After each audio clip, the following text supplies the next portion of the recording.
Hello viewers, আজকে আমরা কিভাবে আর্ট এক্সপ্লোরার থেকে ড্রিম ডেটা ডাউনলোড করতে হয় সেটা দেখে নেব।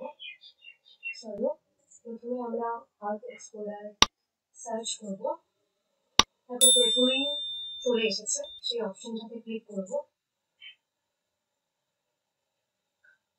ক্লিক করার পর এই ইন্টারফেসটা আমাদের সামনে রয়েছে। দেখো এখানে লগ ইন অপশন থাকবে, আমারটা লগ ইন করাই আছে। তোমরা এই অপশনে ক্লিক করে দেখো যে লগ ইন অপশনে যাচ্ছি আমি। যাওয়ার পর এখানে তোমাদের ইউজার নেম এবং পাসওয়ার্ডটা দিয়ে দেবে, ঠিক আছে? আর যারা লগ ইন করতে পারো না তারা আমাকে কমেন্ট করে জানিয়ে দেবে, আমি শিখিয়ে দেবো সেটা। তারপর সাইন ইন করে নেব। এরপর দেখো লগ ইন হয়ে গেছে। এখন এরপরে এখানে যে অপশনগুলো আছে সেখানে আমাদেরকে একটু চেঞ্জেস করতে হবে। এখানে ফিচার বলে যে অপশনটা আছে সেখানে ক্লিক করলে দেখো অ্যাড্রেস এবং প্লেস দেখাচ্ছে, আমরা এখানে ক্লিক করবো।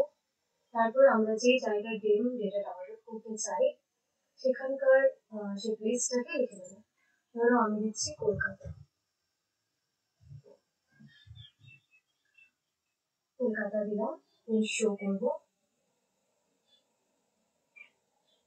দেখো কলকাতার ব্যাকগ্রাউন্ড আমাকে দেখিয়ে দিচ্ছে, তো এখানে ক্লিক করবো।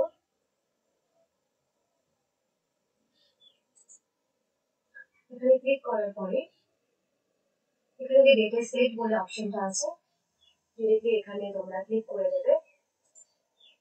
তারপর দেখো এখানে ডিজিটাল এলিভেশন বলে একটা অপশন আছে, এই অপশনটাতে ক্লিক করবে। এখানে দেখো এসআরটিএম বলে একটা অপশন আছে, এখানে ক্লিক করবে।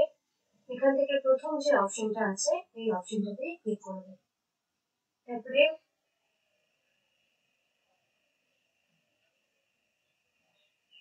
নিচের দিকে একটু আসবে, দেখবে এখানে রেজাল্ট লেখা, রেজাল্টে ক্লিক করবে। দেখো এই একটাই গেম আমাদের সামনে আসবে, এটাই করা হয়েছিল 2014 সালে।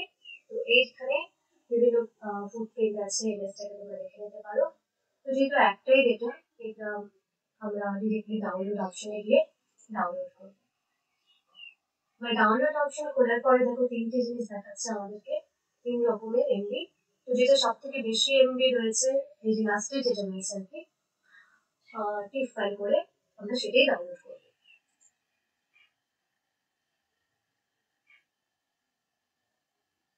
ডাউনলোড প্রসেসিং শুরু হয়ে গেছে। ঠিক এইভাবে সিম্পল প্রসেসে আপনারা সবাই ডেটা ডাউনলোড করে নিতে পারেন। Thank you.